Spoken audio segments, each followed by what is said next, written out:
Well, hey, everybody. Thank you so much for joining us today on our effective performance reviews, one of my favorite topics. But I know that if you're joining us, this might not be one of your favorite topics, which might be why you're here today.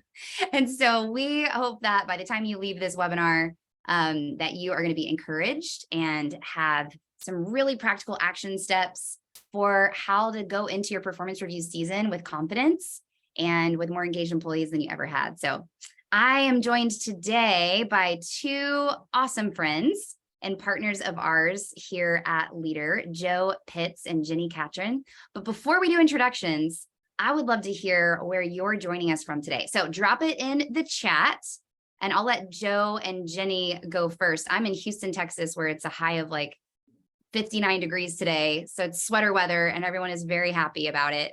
But yeah, Jenni and Joe, share with everybody where you're joining from today. Well, hey, everybody, I'm Jenni Catron, and I am joining from Neenah, Wisconsin, where it is a blustery, maybe 30 degrees, and it's like gently snowing out. So it is officially sweater weather here. Oh my gosh, so cold. Yeah, and I'm in Greenville, South Carolina today, and it's pretty chilly for us. It's 45 degrees to be in the middle of the day, but it is sunny, so I'm happy about that. Yes, that's right. It makes a big difference when there's sun out, for sure. Cold and sunny, I can handle. Cold and rainy, no thank you. All right, so let's see where everybody's joining us from. And I wonder, let's see, sometimes the webinar chat, unfortunately, is disabled. So if Anna on my team is listening, I want to make sure that the chat is turned on for everybody. It looks like, yeah, Osvaldo in the Q&A let us know the chat is disabled. So we'll work on that, team. It looks like Valerie is joining from New Orleans. That's awesome. Well, hey, let's jump in while we're working on getting the chat working. And so I want to start with some introductions. So I'll start with myself and then throw it over to Jenni and Joe. I'm Holly Tate. I'm SVP of Growth here at Leader. And I have been on the Leader team for almost 2 years, which is just crazy. Get to be a part of this wonderful mission that we have to develop 1 million leaders. And so the fact that I get to think about leadership development all day, every day is just, I pinch myself that I get to do this. And so my background for the last 10 years or so has been in the leadership development space. So I worked for an executive search and staffing firm where I was continually thinking about how do we help leaders build great teams? And now to be able to take all of that experience and apply that here at Leader, where we've built a software to be able to help leaders practically do that day in and day out, is so much fun. So that's a bit about me. I'm in Houston. Our Leader headquarters are in Dallas, but we've got a hybrid team all over the country. And with that, I will hand it over to Jenni Catron, who's the founder and CEO of the Foresight Group and is a dear friend and one of my heroes. So Jenni, if you'll tell a little bit about your story and introduce yourself. For sure. Thanks so much, Holly. Yes, I am the founder and CEO of the Foresight Group, which is a company that I formed about 6 years ago. And my backstory is I spent about a decade in the corporate world, the music business in Nashville specifically. And then I was in the church space as an executive director, executive pastor for about another dozen years. And the thread through all of that was that my real passion and heart was for the health of leaders, like helping build great leaders and helping those leaders build extraordinary teams. And so that is what Foresight does, is we cultivate healthy leaders to lead thriving teams. And we do that through executive coaching and staff culture consulting and coaching, just to help organizations and their teams thrive. So that is what I do. I live in central Wisconsin, but I travel all over. So that helps me escape the winter occasionally. So that's my world. That's awesome. Well, you and the Foresight Group are phenomenal at what you do. I've gotten to see it firsthand, and it is extraordinary. See what I did there? How you help teams. I love it. That was good. Well, and then Joe Pitts is one of our Leader customers. You've been with Leader for over a year now, Joe. Yeah. So exciting. And you're the Director of Employee Engagement at Carolina Industrial Products. And I just love your title. To me, the fact that Carolina Industrial has invested in someone like you, who their full-time job is to help engage and grow every team member. That's what gets us excited at Leader. So would love for you to introduce yourself and what your focus is there at Carolina Industrial. Yeah, I wish I could take credit for my title, but that was our president. So he gets the creativity award there. But it is a cool title, and I'm proud of it, and proud to represent that here in our industry, because it's kind of unique in our industry, which is primarily blue collar. So for me, I've spent most of my career, all of my career, in and out of vocational ministry. So I've spent about half my career in the church space and about half my career in the marketplace. And so about 7 or 8 years in each of those. When I was in ministry, I was a campus pastor for the majority of that time. I spent time as a student pastor and a kids ministry director. So I've pretty much seen the whole picture of the church world. And then in the marketplace, I had the opportunity to be in operations management as well as inside sales, and now in the HR world. So yeah, I mean, my passion is people. So whether I'm in vocational ministry or in the marketplace, I just really care about people, leading people, helping them be the best version of themselves possible. I think no matter what you're doing, you have the ability to impact the people that God puts in your path. And so it's been cool to do that both in and out of the church world. That's awesome. Well, and your background so suits you for your role at Carolina Industrial. What is your focus when you think of Director of Employee Engagement and your priorities? What does that look like on a day-to-day basis for you? Yeah, so it's funny when we sort of came up with the title, it's like it's this idea of making sure that everybody's engaged every day. I mean, it's as simple as that. And that really means, our vision is for people to love doing business again. So that means for our employees to really want to come to work. It means for our customers to be excited to see us when we show up. And so it's helping our team stay focused on that, right? So there's certainly a care element that I provide to our team, but there's also, a part of my job where I'm holding us accountable, to what we say that we want to be about. So our mission, our vision, and our values.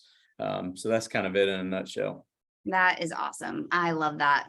Well, good news. We got chat working. So everybody is letting us know where they're joining us from. Thank you so much for your patience there, everybody. This is incredible to see from across the country. We've got from East Coast to West Coast to Tennessee, and all over Texas. Really awesome to see everybody. Thanks for joining. All right, we're going to start with this question, and I would love for everybody in chat, let me know what you think. And the question is, what is the purpose of a performance review? Sometimes I think we hear performance review and we just assume, okay, this is something we're supposed to do because it's something that has always been done. Or maybe it's never been done in our organizations, but we think or we've heard that it's supposed to be done. And so we are like, how do we start doing this? So what is the purpose of a performance review? Let us know in the chat. Jenni, would love to hear from you first. Why? What is the purpose of performance reviews? Yeah, I love how you acknowledged, Holly, that there tends to be like one extreme or the other. We do them and it's just part of what we do and everybody hates it. And it's, it's this thing that is just part of the system. Or we've never done them and we don't really understand even why or what we need to do with them. I feel like I've experienced both of those extremes. But the crux of this question for me is that it really comes down to the simple word that I know you guys appreciate as well, is the word clarity. That, one of the things we believe as related to staff culture and health is that clarity is a chief indicator of a healthy culture, right? Wherever we as leaders are providing clarity, the more equipped our staff are to be able to fully engage and participate in helping us achieve our mission. And so for me, the essence of the performance review is to provide that clarity and that feedback that equips each team member to understand where they are in relationship to their contribution to the mission, right? It just helps create a mechanism for good conversation, clarity of expectations, clarity of impact so that the team member understands, here's where I stand. Because I think that's the question so many team members wrestle with is, how am I doing? I don't know how I'm doing, because most of our cultures are not great at feedback if we don't have mechanisms for feedback. So that's what comes to mind when I hear that question. That is so good. And there's so many good things that align with what you just said in the chat too from everybody. Lauren says future growth potential based on past performance. Let's see, open conversation of what is going well, what needs improvement, that word clarity that you just used, encourage performance development. But yes, the word clarity that you just used, Jenni, is so important. And the question of where do I stand? That is, unfortunately, I think so many team members ask that and they're too afraid to verbalize it, but they're thinking it. So Joe, what about you? What do you think is the purpose of a performance review? Yeah, so like the business side of me says, all right, so we're all so busy, right? We're all running 100 miles an hour. And, you know, before we know it, like 3 years has passed and we've never really had a conversation about anything other than what are you going to get done today, right? So the purpose of a performance review is to force ourselves to slow down and stop and really reflect on, you know, the year, on you as a person, on the organization, and those sort of things. You know, when I think about like my role now and some of the good experiences I've had, my mind goes to this idea of value. So for me, I've been blessed with some really good performance reviews throughout my career. And I walked away from those feeling really valued as an employee. And so now, like I tell our folks, the purpose of a performance review is to show your people that you value them. So let's take time and do that well, and communicate that value.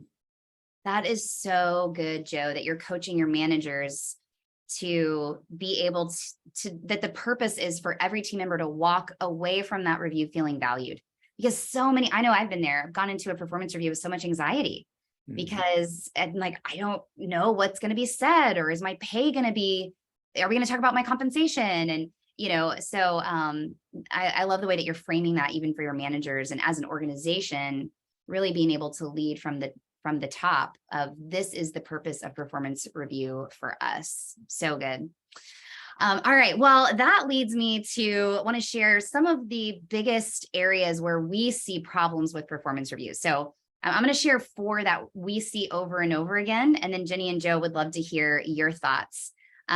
So first is frequency is a big issue that we see where the annual performance review, and it's this big one time a year scary conversation where team members go into it with lots of unknowns and surprises. And it's often a time where, which is kind of to the 4th one, which is competing motivation, where we're wondering, am I going to get a raise? Or am I going to get fired? Like there's all of these big questions that team members go into the annual performance review when we're only doing it once a year.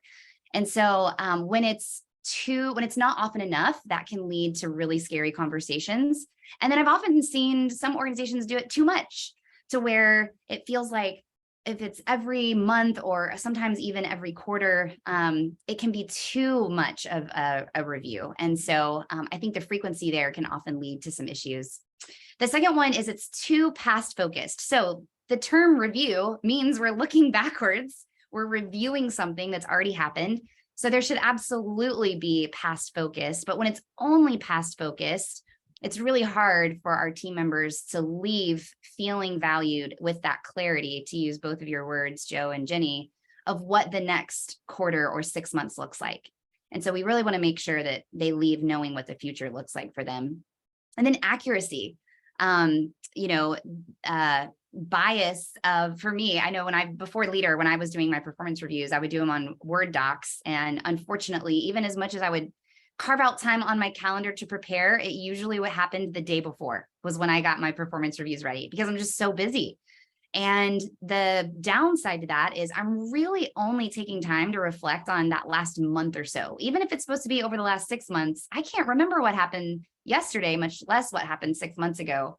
And so there's often a recency bias that comes with performance reviews when we're only doing them once a year, or we're not having regular conversations with our team. So That's the third one. And then the competing motivation. When we're talking about both performance and pay in that performance review setting, because we're humans, most of the time, we're only half really listening to the feedback on the review part. And we really just want to know, how much am I going to get paid?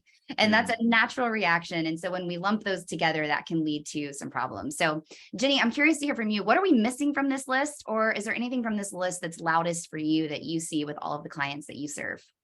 Yeah, these are so good. And I feel like I could add like a handful to the list, because we like traditionally are just struggle to do this well. The frequency thing, I think, is really, really a big one. And what I often see happen is, and this tends to happen probably more in smaller organizations that haven't built the rhythm very well for good performance review like process, but the inconsistency. So it might be that we start it and we do it once, but then we don't really get into a healthy, regular rhythm, or we try a new tool, or like, and so the inconsistency of it, one year it's important, the next year it's not, because some other big competing priority kind of gobbled up the time and nobody followed through on them.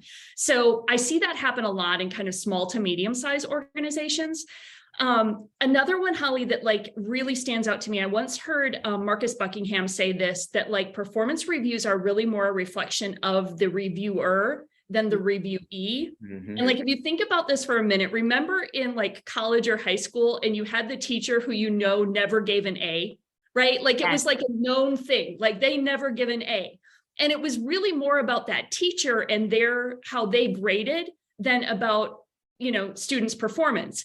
And so there's a similar dynamic that I think we have to have really good emotional intelligence around as leaders, that when we're doing the review, we've got to make sure that we are that we don't have bias that's informing the review, or and so there's something there we have to be really careful about, that we're being conscientious of, are we grading harder, or are we more you know, more rigid with this person than with this person? So we have to be really conscientious of that.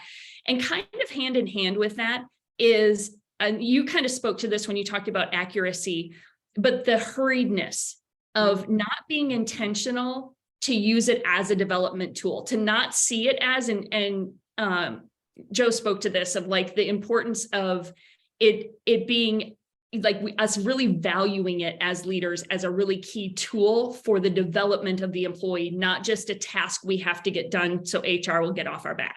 And so those are like a few things that came to mind that kind of build on some of the stuff you shared. So good. What about you, Joe? What are we missing from this list, or what are the biggest problems that you run into as you're leading the performance review process there at Carolina Industrial Products? Yeah, well, I'll just dovetail on what Jenni said. You know, I was thinking about like keeping up throughout the year with the, you know, the progress of an individual and progress of you as a leader, and having somewhere to make notes for that. So it's funny, in the past, I used to keep like a note on my phone for each of my employees, right? And all throughout the year. And so now we get to use Leader to do that. And so it helps us keep track of all that, so that, again, when you get to the review, that there aren't these surprises, right, that you mentioned. So I think that's key. The other thing, like for us, we found at CIP was that the review was all about the raise, your last part. So it was like, I got to have my yearly review to get my raise. Like that was the sole purpose of going to the review. And if I got a good raise, it was a good review. And if I didn't get a raise, or it wasn't what I wanted, it was a bad review. Right. And so that was our biggest problem. And we had to really separate pay from the review. And we can talk about that later. And then I think the other thing I would say, the problem with performance reviews is, I think a lot of times when we think about performance reviews, we think about our worst performers instead of our best performers. And so I've been trying to change that culture of like, no, let's really design this process based on our best performers, because they're the ones that are going to reap the biggest benefits from this. Because when you base it off your worst performers, it takes a whole different form, right? And it's negative for you as the leader, and it's negative for them as well. So that is so powerful, Joe, what you just said. I think that one of the issues, I think, is leaders dread performance reviews because they're spending most of their time with their lower performers, where really we should be spending the majority of our time with our highest performers to develop them. And because of what you just said, they're the ones that are going to reap the biggest benefit. That is such a good perspective to be able to bring into this conversation. So I know many of you are probably thinking, okay, Holly, we know, like, that's why we're here. So how do we fix it? So when we boil this down, there's 4 areas, and we're going to dive into each of these of practically speaking, what does this look like? And we're going to learn so much from Jenni and Joe on each of these. But when I boil it down to what effective performance reviews should look like, number 1, in order to avoid those surprises, we've really got to look at our reviews as a memorialization of the conversations we're already having in those one-on-one meetings. So to your point, Joe, how you used to use your Apple Notes, now you use Leader, where you're tracking those regular one-on-ones on a weekly or a bi-weekly basis, then nothing's a surprise. Your team member knows where they stand on a regular basis. The second one is to be future focused. So rather than just looking at the past, how are we focused on a future development plan for each employee? The third one is to create opportunities to increase rapport, which really just means trust. Rapport means trust, clarity, Jenni, as you mentioned at the beginning of our time together today, and then maximization, which is how am I growing and developing? Do I have the tools and resources I need to win in my role? And then embracing a culture of no surprises. So these are the 4 different things that we're going to dive into today and learn from Jenni and Joe on. But the big question is, how do we create this kind of culture to change the culture of the organization? So Joe, you've been spending a lot of time on this since you've been at CIP. And so would love to just hear from you at a high level. How have you thought about changing the culture when it comes to one-on-ones and performance reviews there at Carolina Industrial Products? Man, I think for me, it all starts with relationship, right? So we've been trying to build a culture of relationship between our supervisors and their reports, right? And the way that we've been doing that is through the one-on-one. I mean, it's other things too, right? Like in an ideal world, that happens organically, but what we found was, to my point earlier, you just get so busy that organic nature that you're shooting for, a lot of times it goes to the wayside. And so, the consistent one-on-one has helped us to get back to that relationship building and to build that culture that we're striving for. That's awesome. Yep. And that's the very first point, is to have consistent one-on-one meetings. And so here at Leader, we've got 5 foundations of effective teams. And that one-on-one meeting is the foundation of all 5 of these. That in those one-on-one meetings, we're doing 2, 3, 4, and 5, where we're recognizing our employees for their unique skills and strengths, giving and receiving regular feedback, having clear goals, and making sure that we're focused on that team member's development plan. The one-on-one meeting is the most powerful way to be able to build those relationships. So, Joe, when you got to Carolina Industrial Products, were one-on-one meetings happening, or was that a new concept that you introduced to the team? No, I mean, it wasn't happening. And trust me, it's still not, we got a long way to go. So all this sounds really good when I'm talking about it, but we definitely have a long way to go. I think there was a lot of that happening organically. And that's a part of the reason that I came to work here, is because they already had a great foundation. It wasn't like I was coming here to fix a bunch or clean up a huge problem. I was really drawn to the culture here and sort of the organic family feel that we had, but we had some pretty audacious goals for growth. And like our president knew, if we don't get a handle on this now, then a lot of that's going to go away, right? And that organic stuff is going to stop happening. So how do we take hold of it now and try to build that culture? And so when I got here, I had to work toward bringing some structure to that. And a lot of people struggle with that, because sometimes when you bring structure, you lose some of the genuine, authenticity. And so, that's been a struggle. That's been a hill for us to climb. But it was really just a matter of putting it in place and saying, no, this is a life-giving structure, right? Mm-hmm. And it's a method that can hold us accountable to what we're already saying we want to do and already needs to happen. So good. And then Jenni, how do you feel like having consistent one-on-one meetings informs an effective performance review? Like, how do the two come together? Yeah, I think much of what you guys have shared, and that, the consistent one-on-one meeting creates a habit, hopefully, of good two-way communication, between that leader and their team member. And so, the more that we're getting in that habit of having that one-on-one conversation, that regular one-on-one meeting, and doing the 5 things that you guys identify, like if we're really leading into those things, then it really sets the stage. And like you said before, the performance review just becomes kind of the culmination of that, versus like this scary process that, is looming over everybody. It's like it just all builds together, and it makes it really natural, and, and no surprises there. So it builds a culture of good communication and feedback, and which serves the organization in multiple ways.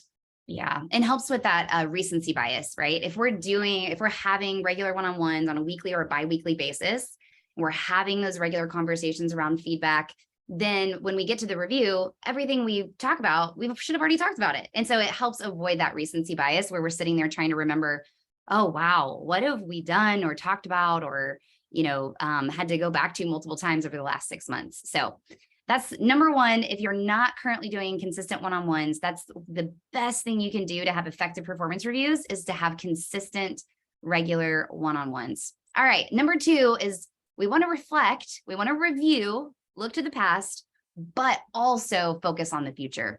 And so this is a really key part of making sure that we're revisiting the big wins and learnings that we've had over the last 6 months, but also collaborating on future goals. And I find that doing this in the review allows the team member to really have ownership over where they're planning on taking their development over the next quarter or 6 months.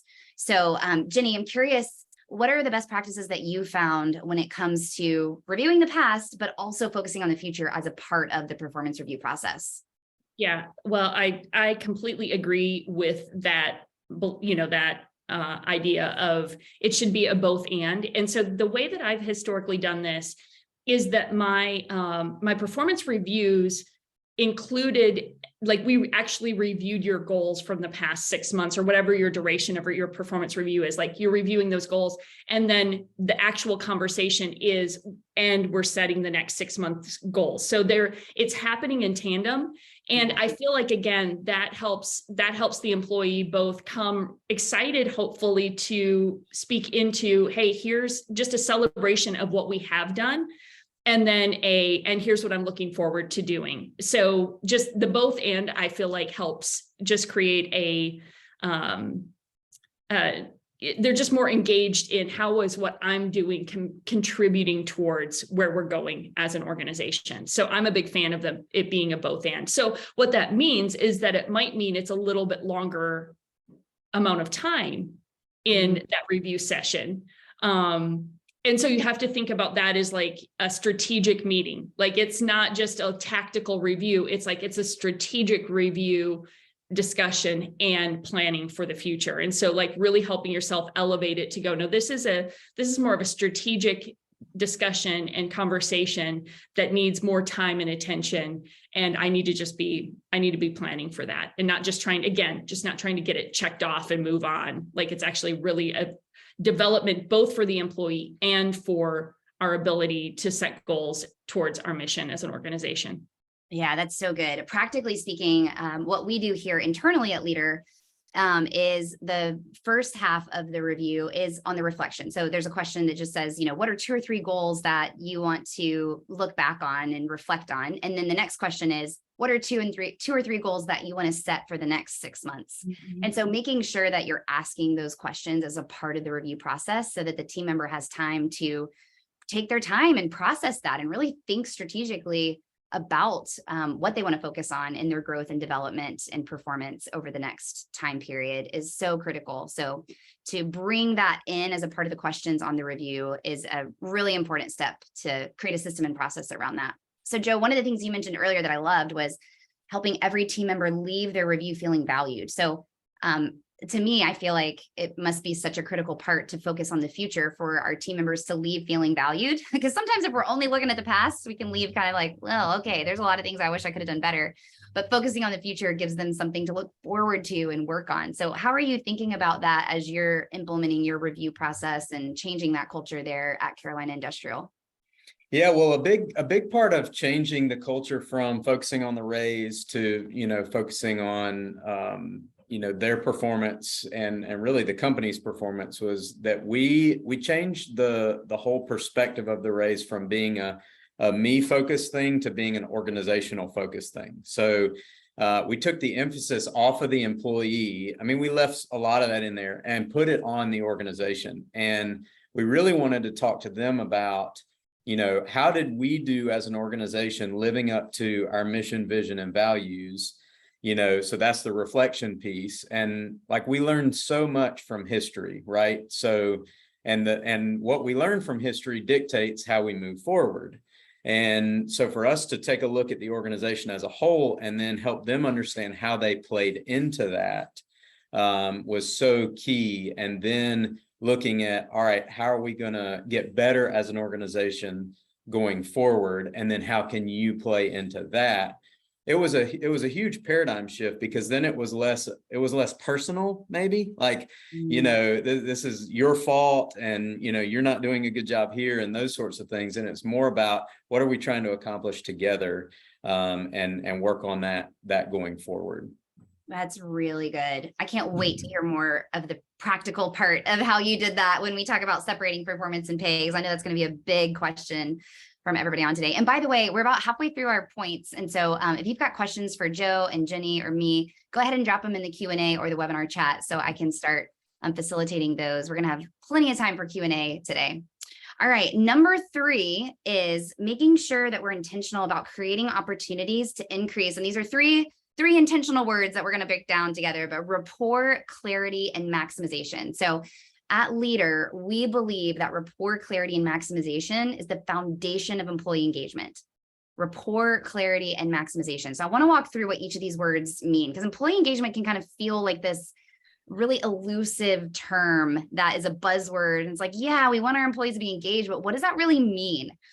And so we did a ton of studying on this and really boiled it down to these 3 things. So maximization is simply, am I performing at my best? Do I have the tools and resources that I need to do my best work?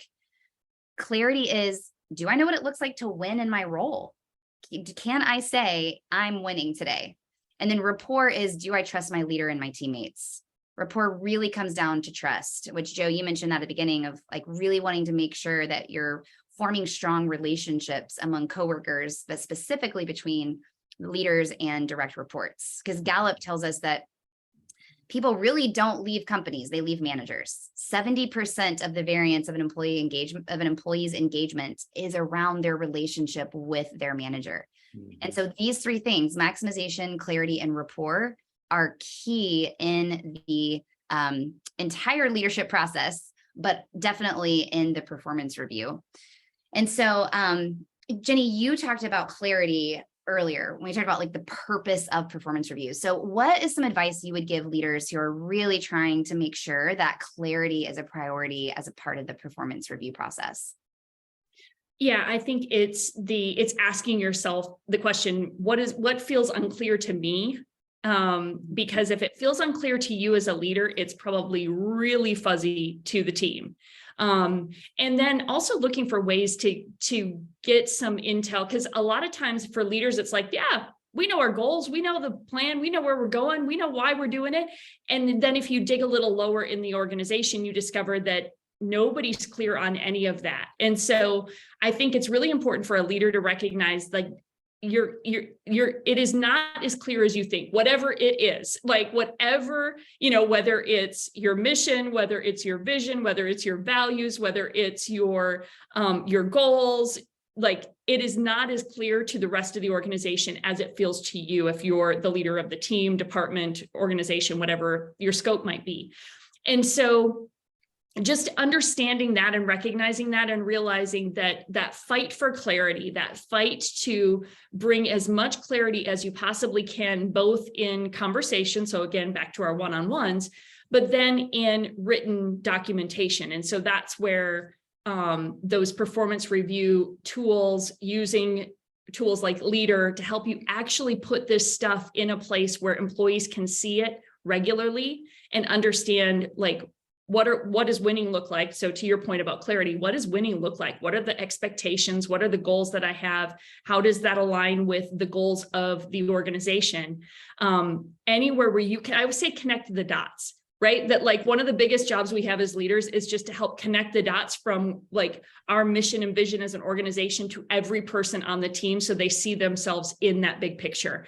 And so I think just starting to like do a hunt for what's confusing or what's just not clear, and then using resources like Leader, the tools like the one-on-one and the performance review to start bringing clarity can be really powerful.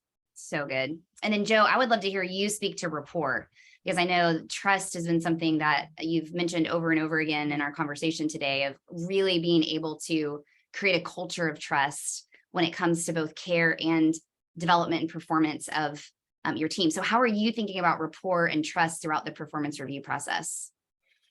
Yeah, I'm glad you asked about that, because maximization and clarity will be more on the separating performance and pay. Yeah, so the rapport piece was the biggest thing we had to focus on from the beginning. And, it was so foreign to our folks to think about performance reviews this way because of how it had always been done before. And so like, I remember initially coming in and we did it kind of backwards because we didn't have the chance to do the one-on-ones leading up to our first performance review. So we did our first performance review like maybe 2 months after I started, and people were like, what in the world are we doing? Like, because most of our guys are blue collar guys and they've been here for a long time. And all this is pretty warm and fuzzy, for them. And so here I am, this pastor guy, I was most recently a pastor before I came here, and they're like, what in the world are we doing? Are we about to sit around a campfire and sing together? And so and just so everybody has perspective, I just think this is fascinating. What Carolina Industrial Products does is creates the batteries that goes in forklifts. Did I get that right, Bill? Yeah, that's right, basically. Yeah, so that's the, I just think that's an important perspective to like what you're saying of like, yeah, this could feel really warm and fuzzy for folks that are literally building batteries, Yeah. So right out of the gate, I was just very involved on the front end with rolling this out, and we would sit down and go through the process that I had sort of created. And it was that part of the key was talking more about the company and the organization and what we're doing, what we're trying to achieve, and less about them, for building that rapport. So like, hey, we're on the same team. Like, I'm not out to get you. Let's figure out how we can be better together. And then once we got in the trenches together, we walked out of that first performance review, and I remember one of our managers, he looked at me, he's like, man, that wasn't that bad. Like, that was actually really cool. It was very refreshing to take that high level look at the company and me and how I play into the organization, and how we can go forward together. So I think getting in the trenches together like that really built a lot of rapport. And then just being there, right? Like showing up, doing what you say you're going to do. So there's an element, like we talked about, of authenticity that people are skeptical about when you roll something like this out. And for them to understand this isn't just a formality, like we really mean it. We're going to be there together, shoulder to shoulder, and we're going to do this thing. So good. That's awesome. The togetherness really makes a difference.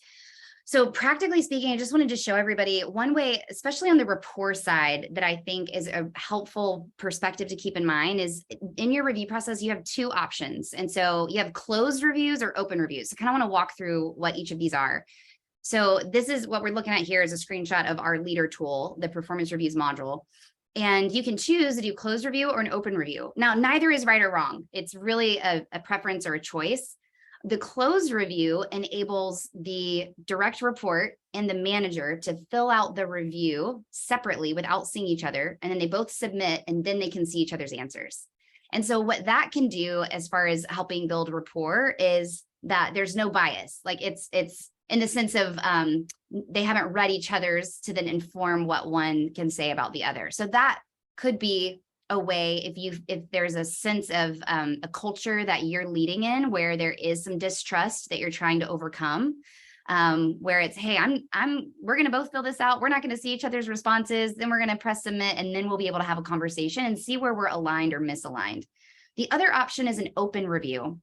And so I really recommend this one if you do have a healthy culture of coaching already, because what this looks like is the direct report completes their review. They press submit. The manager can then see it and then answer their questions and then provide feedback based on what the direct report said. And so again, neither are right or wrong. They're two different options depending on what culture you're currently in and the perspective on performance reviews.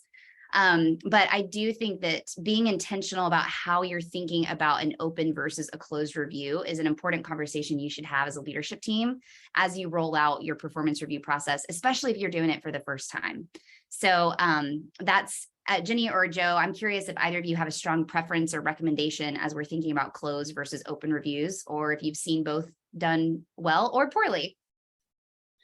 I think you hit it, Holly, in that you really have to be aware of the dynamics of your culture and what's going to help produce the most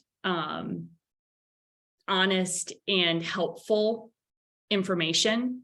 But so I think just what you said, I think I've seen both of them work, but it's more of an understanding of particularly what's going to make the employee most comfortable to really like give meaningful feedback on their performance. I think what makes the employee comfortable is the key there. Yeah, I agree. That's awesome. Yeah, psychological safety is so important, making sure that we're creating a culture where our team members feel safe to share what they really think and what they're feeling. It's awesome. All right, Joe's favorite topic, separating performance and pay. So this is a big one. I've been talking about this topic for about a year now, and it always gets lots of questions. And I know I think it's challenging because most of us are used to a culture where they are combined. And while there is an element of, at the end of the day, it's a job and we get paid for the value that we bring.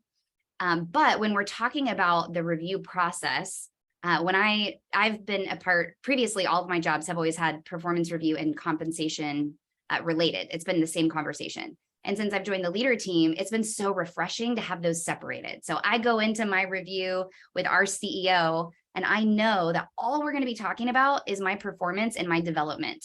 That's it. And then we have our separate pay reviews in February. And so that has just been so refreshing, especially as someone who's so goal-oriented and performance-driven like me.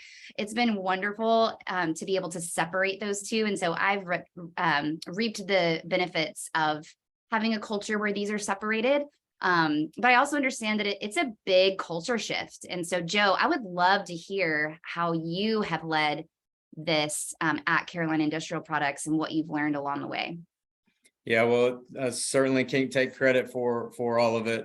We've led this as a team, and really, our president and CFO were the ones that have driven it. Because like I said earlier, we had just gotten to a point where it's like our people would complain or not complain, but say, hey, it's almost raise time. And so I guess we need to have a review. And then our, supervisors, we're all scrambling like, all right, I guess we got to have a review. What are we going to talk about? And then it ends up just being about pay, right? So right out of the gate, we took pay off the table. We just said, we're going to figure that out a different way. But here's what the performance review is going to look like. And, it started with just the company, the organization and how we're doing based on our mission, vision, and values. And then that moved into some of the individual stuff. And we boiled it down to very specific individual role and responsibility type stuff. But that's how we did it, from the start. And it really seemed to allow everybody to just take a deep breath, like a sigh of relief almost, and be able to clear their minds from that pay conversation. But then we realized, oh shoot, we got to figure out this pay thing, right? So we actually have been working a lot on that the last half of this year, and have finally gotten something figured out. So we developed a bunch of KPIs, between 5 and 7 KPIs for each position, that is going to help us determine the pay piece. So, and then the other part of the pay piece is them being a cultural fit. So a huge part of that is whether they line up with our values or not. So we're having those discussions separately, and that seems to be going pretty well. That's awesome. Well, and Joe, I know, so what you just said about reviewing a part of values and making sure that they're a culture fit, I know that's a topic that Jenni is super passionate about. So Jenni, if you have any words of advice of how do you incorporate the values and culture components that can feel a little bit more squishy and hard to evaluate when it comes to performance and pay, what advice would you give leaders out there? Because we all know the reality is that the culture shift starts at the top, like that is so important. And so how do we measure that as we're infusing it down into the organization when it comes to performance reviews? Yeah, I am a big fan of, so I'm a big believer in setting that set of values that define how we work together as a team. So, your organization might have values that are like, the standard you uphold for your customers or whatever, but like, what are those values that guide your behavior as a staff? Like those expectations of how we work together. And so doing the good work to get those really clear and distinct and like instilled into your rhythms of organizational life. And then at that point, making them a part of the performance review. So I'm a big fan of, you have your goals for each employee. There's like 3 sections of the review is my preference. You have your goals and your review on your specific goals and how you did on those things. And they're very yes or no. Yes, I accomplished that, or no, I didn't, right? Like they should be written that specifically. And then there's the culture values, and there's different ways to do that, but rating, so the employees rating themselves, and then their manager is rating them on how are they doing at living that value on each of those values. And again, hopefully no more than about 5 of those values is what you've defined for your organization. And then the third part of it is now, what are my goals for the year ahead? And in defining your goals for the year or the 6 months or whatever your duration is, it's a both and. It's your performance goals, and it's anything related to either your culture alignment or your personal development. So I would typically have employees write about 5 goals, 3 of them being very performance job specific, and 2 of them being either ideally like a value goal that they're like, you know what, I need to get better at believing the best of my coworkers, right? Like that's just one I struggle with. And so I want to set a goal around that. And then a goal around my personal development. Maybe I need better time management or whatever that might be. So that's how I like to structure performance reviews.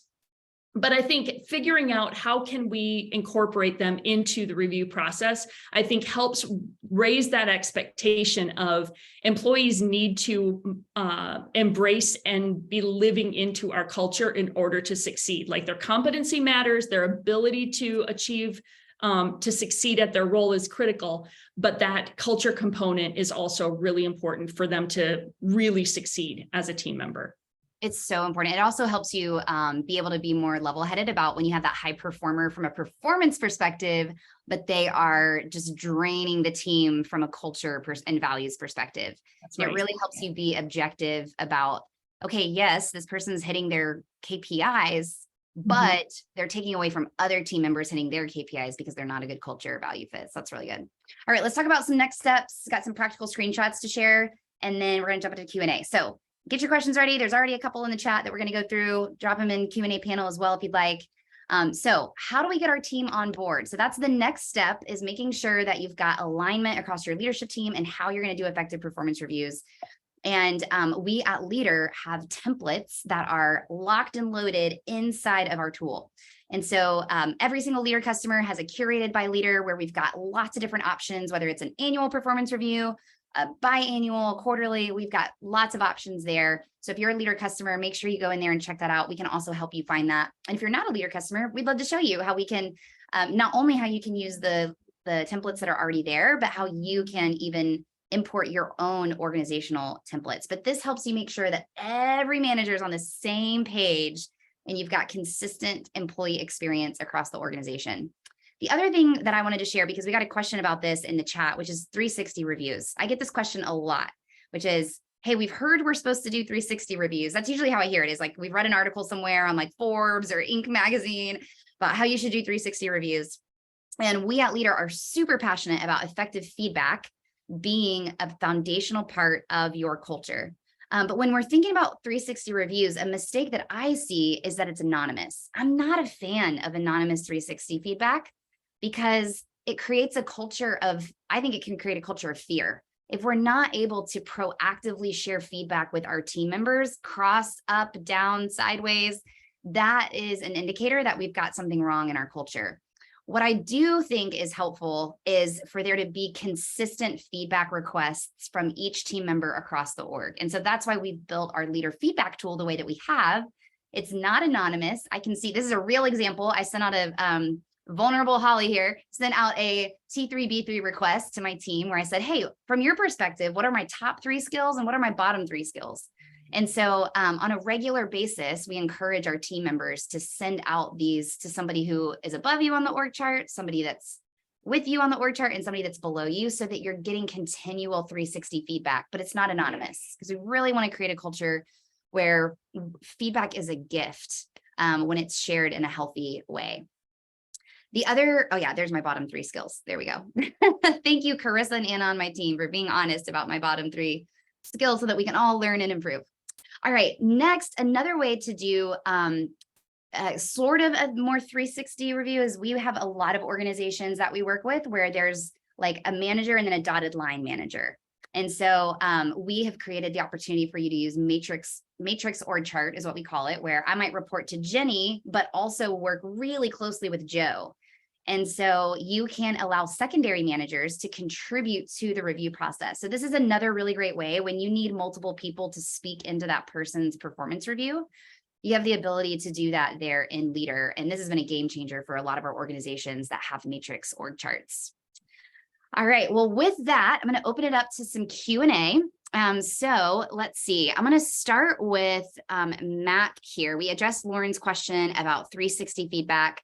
I think it should just be an ongoing part of your culture, but not anonymous. Well, I'll throw it out to you, Jenny and Joe. That was my opinion, but Jenny and Joe, feel free to disagree or push back on what you think about 360 feedback as a part of the review process. Holly, I love it. I love what you shared of like, you really want that to be a built-in part of your culture. And, you know, I think you guys have been so intentional with that at Leader.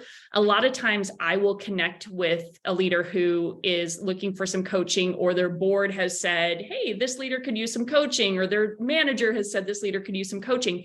And if they don't have that mechanism already in the culture, and we're trying to help that individual, like, just get some perspective on their leadership, then sometimes I will use a 360 that's anonymous because the culture isn't comfortable giving that person that feedback. And so that person has blind spots to some of the things that are being said in the hallways about them. And so there are occasions where, from a development perspective, if it's not part of the culture, that we use it to help bring awareness to that specific leader. But then again, we're still trying to move towards a culture where it's much more comfortable giving that feedback. And they're like, and so then some of their coaching is teaching them to seek that out and ask more questions about it and so forth. So I think there are exceptions when the culture isn't already, that feedback culture doesn't already exist. But the ideal is we get to a place where that's just given very, and I love how you said it's like a gift, like feedback is actually a gift, which is how we want it to be perceived. So good. Okay, Joe, we've got a question for you in the chat. Well, I'm going to post to you in the chat. It's about KPIs. So you mentioned that KPIs has been something that you've been working on at Carolina Industrial. So what are some examples of KPIs for positions, and how have you guys been thinking about that at CIP? Yeah, so I mean, for us, each position has a portion of their KPIs that are driven at the organizational level, right? So it's nothing that you can, that you're directly responsible for individually, but it is something that you're indirectly responsible for because you're on a team. So, there's 2 or 3 that are based that way. And then there's 2 or 3, that are more specific to them as an individual that they can control and they can watch from week to week, month to month, and keep track of that. And then for our supervisors, we've added a KPI in regard to the one-on-one, which some people have mixed feelings about that. Like, we really want them to just want to do one-on-ones, right? But at the same time, we all know what happens when your wallet's tied to it. So we just really want to hold our people accountable to do that. And so, each of those KPIs are specific to our industry and what we expect our folks to do. That's so good. Okay, here's a good one. This is in the chat. I have some team members saying that if we're doing effective one-on-ones, why do we need performance reviews? So what would you say to that, Jenni? I mean, that's actually a really good and fair question. I think what I would say to that is it creates I've alluded to this before, that it's like in good organizational behavior, we have an understanding of what meetings are for what purpose, right? So are we doing a strategic meeting or are we doing a tactical meeting? And it's almost like the one-on-ones are more like that weekly tactical check-in. I mean, it's not just tactical, because of course we're doing the relational and the connection and so forth, but the performance review is like the higher level, more strategic look at that individual's comprehensive performance. So I feel like the one-on-ones kind of tuck in under that performance review. That's more of like that strategic every 6-month conversation that's bigger, has more space for us to really like open up the conversation further. So that's how I would look at that. I feel like it's almost like, as an executive team, we meet on a weekly basis, but we also carve out those, quarterly or biannually strategic meetings. That's right. To kind of get above the weeds and focus on the big picture. So Joe, what would you say to that? If we're having regular one-on-ones, why should we have performance reviews? Yeah, I think like one-on-ones are like on the go, right? It's kind of like parenting, we talk about like parenting on the go and like you're always teaching your kids stuff. But then there are those times where you have to intentionally carve out like quality time, like for me to take my sons camping and have a specific thing that we talk about, right? And so I would say with the performance review, like slow down, the one-on-one is on the go. It can be on the phone. It can be over Teams. It can be, over coffee or whatever. But I've encouraged our folks to like carve a day out. I know it sounds like a lot, but, carve a day out, start at the coffee shop, spend some time there, go to a restaurant for lunch, like take the bigger portion of a day to do this well, and just pause, right? Slow down and stop. So I think that's the biggest difference in the two and why both are needed. Yes. So good, Joe. Well, Joe and Jenni, thank you so much for joining us today. I know I learned a lot. I hope everybody here got some really good encouragement and also some really practical takeaways as you do your performance reviews for your team. And so we would love to help you here at Leader. If you're already a Leader customer, reach out to us so we can get you set up for effective performance reviews. And if you're not a Leader customer yet, we would love to be your partner on developing your team well. So we will be sending out the replay link either later today or in the morning from today's webinar. And definitely reach out to Jenni Catron in the Foresight group if you are wanting some advice or counsel around how do you build a healthy culture. Jenni and her team are your people. And then Joe, I email Joe all the time with questions around what he's doing there at Carolina Industrial. Just such a great resource of someone who is in the trenches with employee engagement every day. Jenni and Joe, thank you so much for being with us today. You guys are both an inspiration to me, and we really appreciate your partnership here at Leader. Thank you so much. Guys. All right. Bye, everybody. Have a great day.